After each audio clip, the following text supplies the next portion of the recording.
Global star Ram Charan నటించిన game changer చిత్రం జనవరి 10న ప్రపంచవ్యాప్తంగా భారీ అంచనాల నడుమ విడుదలవుతున్న సంగతి అందరికీ తెలిసిందే. ఇక ఇప్పటికే ఒక రోజు ముందుగానే అంటే జనవరి 9న యుఎస్ఏలో ప్రీమియర్ షోస్ ప్రదర్శితం అయ్యాయి. ఇక ఈ సినిమా కథ విషయానికి వస్తే జనానికి మంచి చేయాలి అనుకునే ఒక ఐఏఎస్ ఆఫీసర్కి అలాగే జనాలను తొక్కుతూ ఎదిగి అన్యాయాలు అక్రమాలు చేసి ఎలా అయినా డబ్బు సంపాదించాలనుకునే ఒక చెడ్డ ఆలోచనతో ఉన్న మంత్రికి మధ్య జరిగే పోరాటం.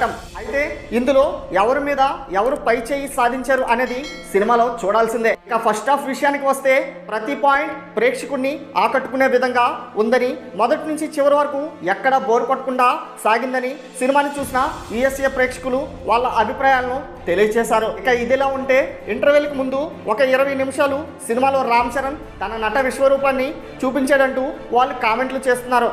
రామాచార దోప్ సాంగ్కి ఫ్యాన్స్కి పూనకాలు రావడం ఖాయమని అంటున్నారు.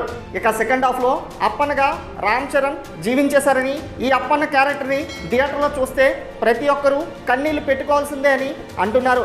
అలాగే అంజలి పాత్ర ఈ సినిమాలో చాలా కీలకంగా ఉంటుందట. ఆమె వల్లే సినిమా కథ మొత్తం చేంజ్ అవుతుందని, ఇక climax episode Ram Charan helicopter నుంచి కత్తి పట్టుకుని దిగిన సీన్స్కి థియేటర్స్ దద్దరిల్లిపోతాయని, ఎవరు ఎక్స్పెక్ట్ చేయని విధంగా ఉందని, సెకండ్ హాఫ్ మొత్తం చాలా ఫాస్ట్గా సాగుతుందని, ఎక్కడ బోర్ కొట్టకుండా క్యూరియాసిటీని మెయింటైన్ చేస్తూ కథతో ప్రతి ప్రేక్షకుడిని ఇన్వాల్వ్ చేస్తూ శంకర్ ఈ సినిమాని చేశాడంటూ చాలామంది వాళ్ళ అభిప్రాయాల్ని తెలియజేశారు.